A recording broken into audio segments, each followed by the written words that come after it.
One secret prop on the set of I Love Lucy in 1951 caused a stir. It was called expensive by the network. The funders thought it was crazy. But this one choice changed television forever and suddenly made a multi-billion-dollar business out of it. This secret tool almost didn't make it on the show, which is even more shocking. Today, we're going to talk about how one piece of equipment changed a sitcom into a huge business and why Hollywood tried to stop it. Not even Lucille Ball herself could have imagined that she would make something as famous as I Love Lucy. It all began with a radio show called My Favorite Husband in 1948. Lucille played Liz, a funny and sweet wife, on the show. Richard Denning plays her husband in the movie. People really liked the show, and it ran for 124 episodes. The interesting part comes next. At first, Lucille didn't even want to play the part. She didn't think it was good for her. Her lawyer and a big pay offer of $1,000 a week, which is more than $11,000 today, were what finally got her to agree. Making that choice would change TV for good. Lucille agreed when CBS said they would bring My Favorite Husband to TV, but only under one condition. Des, who was married to her in real life, had to play her husband on the show. The network was shocked by this idea. They couldn't picture a TV redhead from the United States getting married to a Cuban musician. Executives were afraid that viewers wouldn't accept a couple of different races. They were worried about what people, especially in the South and Midwest, would think. CBS even polled people to see if they liked the plan. The results were not what I expected. A lot of people thought the idea was new and interesting, but CBS still wasn't sure, and Lucille and Desi didn't give up. They came up with a big plan to show that they could work together as a couple on screen. In 1950, they chose to go on a comedy tour. They worked hard for 2 weeks to put together a live comedy show that was great. The tour was very busy. In 30 days, they played in 11 towns, sometimes 4 shows a day. One of their funniest routines was Lucy trying to join Desi's band. This idea was used to create a scene in the pilot for I Love Lucy. At the time, $50,000 was a lot of money to spend on a trip like this. It did work, though. When directors from CBS saw their last show in New York, they were blown away by how well Lucille and Desi got along. People really liked them, so the network finally decided to let them have a show. Lucille and Desi did more than just act. They were also good at running a business. They made their own production company, Desilu Productions, in 1950. At the time, this was pretty rare. Most of the time, actors didn't run their own shows. So they could own I Love Lucy. Lucille and Desi took a pay cut, going from $5,000 a week to $4,000. This turned out to be a great idea. Not often done back then, but when the show became popular, they made a lot of money by selling the rights to show old scenes again. Desilu grew into a strong force, making other famous TV shows like Star Trek and Mission Impossible. By the end of the 1950s, Lucille Ball had built one of Hollywood's biggest production companies. She was the first woman to reach that level of success. It was also a big risk to shoot I Love Lucy in Hollywood instead of New York, which at the time was the center of TV production. Back then, TV shows were shown right away, and the sound quality of the tapes was bad. I Love Lucy changed everything about how TV shows were made in 1951. Using 3 cameras at the same time, the team came up with a new way to film shows. The cinematographer, Carl Freund, and the associate producer, Al Simon, helped come up with this plan. 3 cameras were used to take close-ups, medium shots, and long shots all at the same time. 3 Mitchell B&C cameras on dollies were set up. One was in the middle for wide shots, and the other 2 were on the sides for close-ups. This way of filming was faster and let the actors perform without being stopped, like in a show. It also let more than one angle be captured. It wasn't totally new. In the late 1940s, Jerry Fairbanks used a system with 3 cameras that was very similar to this one. It worked great for shows because of I Love Lucy. Setting up this method saved time because it only took 90 seconds between scenes. Also, Lucille Ball's amazing body language and facial emotions were shown off, which added to the show's charm. There was a new way to film I Love Lucy that helped it become the most watched show in the US by the end of the first season. They also made a big choice by shooting the show on 35mm film instead of kinescope, which was the standard at the time. Desi, which is Lucille Ball's husband and co-star, pushed for this change even though it cost a lot more. The sound quality of kinescope recordings was bad and scratchy, but the pictures on 35mm film were sharp and clear, and they would last for years. This choice turned out to be a great one. In the mid-1950s, episodes could be shown again in high quality, which brought in more than $1 million a year. This show's popularity showed that it could be used for repeat and syndication, which wasn't common at the time. It was also easier to cut film shot on 35 millimeters. Because there were 3 cameras, Carl Freund made special lights for them. But there were problems like getting the music and cameras to work together. They tried a blue light setup at first, but it didn't work well. The editor, Dan Kahn, came up with a big wooden clapper to address this issue, which made sync a lot easier. Being filmed in front of a live crowd also changed how comedies felt on TV. This was important to Lucille Ball because she liked performing with live responses, which she picked up from her time on the radio. It was hard to set this up because of fire safety rules, but Desi Arnaz and director Jess Oppenheimer worked with CBS to fix up a studio that could hold 300 people safely. The live crowd gave the performances more energy and let the actors change their timing based on how people responded in real time. Their laughter was caught on tape and became an important part of the show for people watching at home, with the actors practicing all week to get better at what they do. In 1953, 44 million people, or 72% of all TV-owning families at the time, watched one of the most famous episodes, in which Lucy gives birth to little Ricky. That many fans showed how much people liked the show and the way it was made. Making changes to the show was another first for I Love Lucy. With 3 cameras recording at the same time, it was hard to edit. The 3-headed monster was a machine that Dan Kahn made that was made up of 3 Moviola editing tools. And editors could see video from all 3 cameras at the same time. This made it easier and faster to choose the best shots. This tool made editing much faster and became normal for shows with more than 1 camera. Technical decisions made for I Love Lucy had effects that will last for a long time. The 35mm film used for the show not only made it look great when it first played, but it also kept it alive for future generations. One thing that sets this show apart from many others from that time is that all 180 episodes have been preserved in high quality. Because the film was so good, the episodes could be colored in decades later and remastered for high-definition watching. This made the show classic and open to new viewers. No one thought that I Love Lucy would change TV forever when it first came out on October 15, 1951. It ran at 9 p.m. that aired on CBS. The Girls Want to Go to a Nightclub, the first show, was a huge hit right away. Lots of people loved it right away because it had both funny physical comedy and funny bits about being married.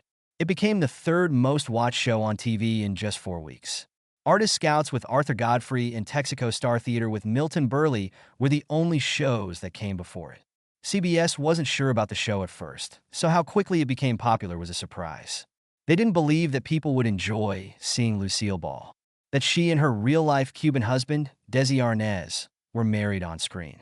They went on a live comedy tour in 1950 to show that they got along well.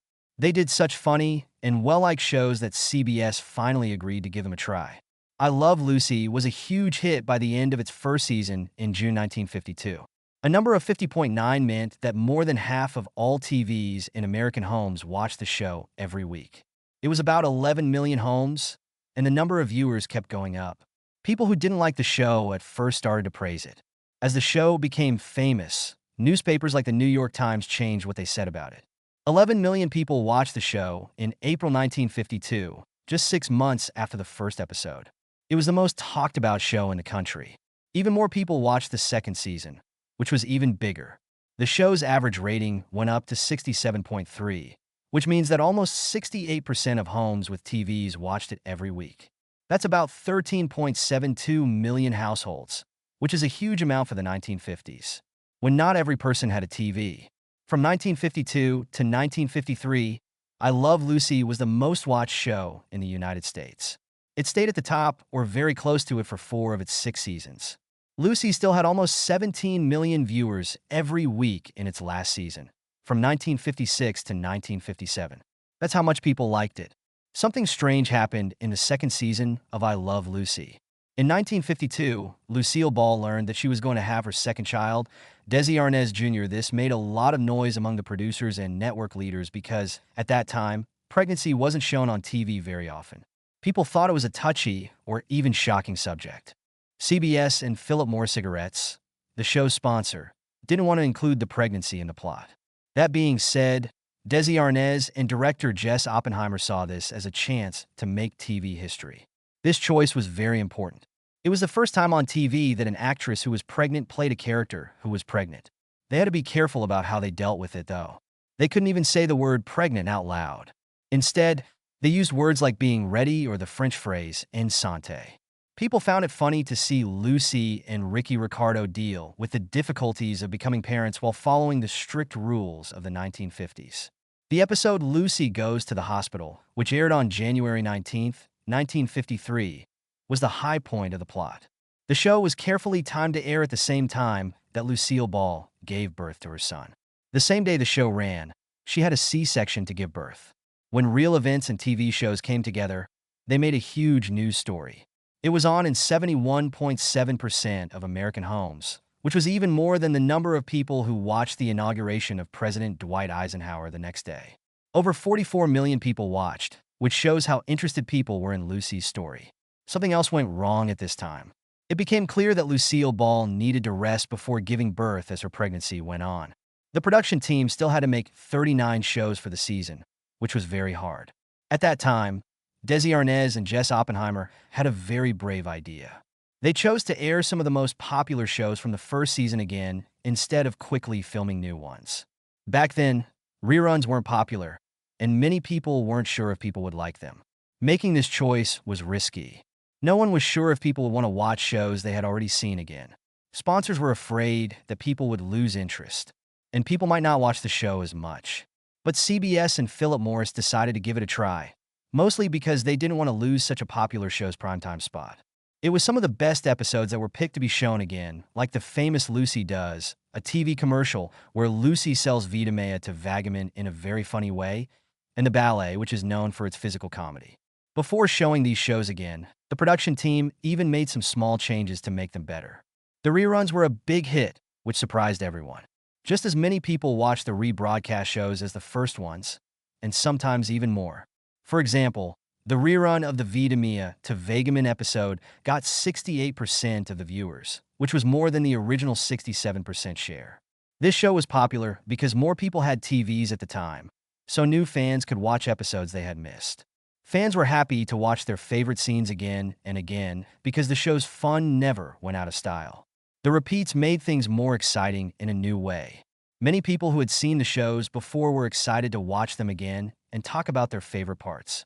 Because people were so excited about them, reruns became a culture phenomenon. Talked about TV shows around the water cooler, which is now a thing we do. Many people made a lot of money from reruns. The business side of TV changed when shows could make money after they first aired. Studios started making shows that people would want to watch again and again because they knew they could make money from reruns for years. This also made it possible for books to be sold in groups, where TV stations in the area could buy old episodes to run on their own. By 1967, CBS was letting episodes of I Love Lucy be shown in other places, opening up a whole new market for TV shows. As Lucy Ricardo, played by Lucille Ball, she also broke down walls by questioning gender roles. People watched TV in the 1950s and saw wives who were good at their jobs and happy to stay at home. Lucy was different, though. She always wanted to be on her own and a star, which was often at odds with what her husband Ricky wanted for her. Job switching, an episode where Lucy and Ricky switch jobs, is a well-known example. Ricky stays home to do chores while Lucy works in a candy shop. The funny scene where Lucy tries to control a chocolate conveyor belt that moves quickly became famous. It made fun of both factory work and housework to show that neither was as easy as people thought. This show aired in 1952, a long time before a lot of people started talking about equal rights for men and women. In Lucy Does a TV commercial, another famous episode, Lucy tried to get into show business by promoting Vitamea to Vagamin, a health drink. Her over-the-top performance as she gets drunk on the tonic by mistake showed how funny she is and how much she wants to do something other than be a housewife. This is still one of the funniest TV shows ever. In episodes like Equal Rights, where Lucy and her friend were separated from their husbands, the show also talked about gender problems in a more direct way. Even though the plot was meant to be funny, it showed how silly gender inequality is. This aired in 1953, 10 years before the Equal Pay Act was made law. Many of Lucy's plans didn't work out, and by the end of each episode, she was back to being a housewife. However, the women who watched the show liked how determined and creative she was. In a way that was subtle but important for the time, her character went against what society expected of them. I Love Lucy was really ahead of its time because it was funny and progressive at the same time. It had a big impact on TV and society for a long time. As Lucy and Ricky Ricardo, Lucille Ball and Desi Arnaz looked like they would make a great pair. It was hard for them to be married in real life, though. In 1940, they met while making the movie Too Many Girls, and they got married soon after. But things went badly between them very quickly. Desi lied to his wife a lot and drank too much. Lucille was so unhappy by 1944 that she asked for a divorce. She later chose to stay with him because she thought that working together on I Love Lucy would bring them closer. Millions of people watched the show every week from 1951 to 1957, and it was a huge hit. But it made their marriage worse instead of better. It got worse for Desi to drink, and he would sometimes show up to work drunk. He even yelled and acted out in front of the crowd, according to one member of the cast. In 1955, a magazine showed that Desi had been cheating on Lucille, which made things even worse for her, by saying he only slept with sex workers and not other women. But Lucille was very hurt by being embarrassed in public. Even though things were bad, they kept working together and played a loving pair on screen. After 1960, Lucille finally had enough and filed for divorce. This ended their marriage and a beloved era on the show. There was tension between the group, even though the show was about love and laughter. William Frawley and Vivian Vance, who played Fred and Ethel Mertz, were not friendly with each other. In real life, they were fighting, but it didn't show on film. One big problem was that they were different ages. When the show started in 1951, Frawley was 64 years old and Vance was only 42. Vance said things about how she didn't like being played as the wife of someone so much older, calling him a slob. When Frawley heard this, he felt hurt and began making mean comments about Vance's looks. They fought all the time and wouldn't talk to each other unless it was for a scene. Because their fight was so bad, Vance turned down a chance to be in a spin-off with Frawley right away. Even after many years, when Frawley died in 1966, Vance was said to have celebrated by saying, "Champagne for everyone." When Vivian Vance was first cast as Ethel, Lucille Ball had her own problems with her. Lucille, who was 40 years old at the time, thought Vance, who was about the same age as her and pretty, was a threat. Lucille wanted to be the only beautiful woman on the show, so she didn't like having Vance around at first. To fix this, the directors made Vance wear clothes that made her look less pretty. Lucille learned over time how skilled and professional Vance was. They became good friends over time, and their friendship lasted until Vance's death in 1979. With I Love Lucy, Lucille Ball changed how comedies worked on TV.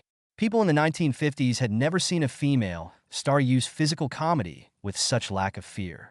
She wasn't afraid to do silly things or look stupid, some things that women on TV didn't do back then.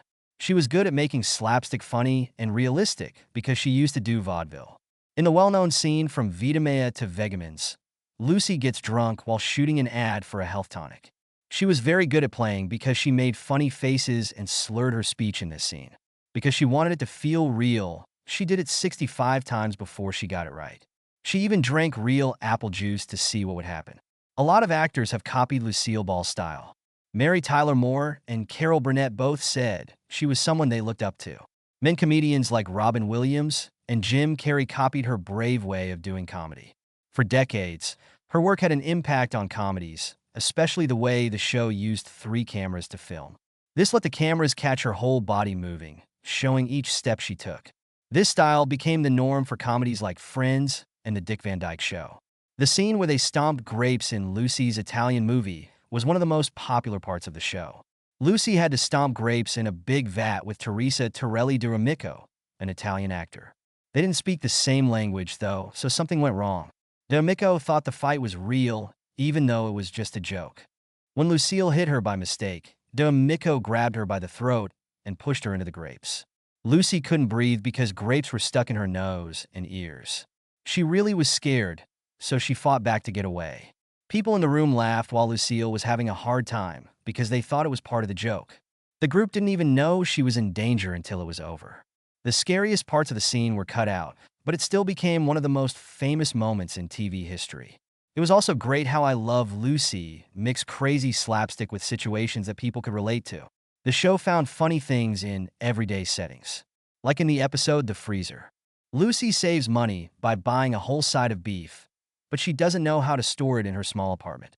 When she hides the meat in the furnace, things get worse. Job Switching, another classic show, starts with a fight over housework.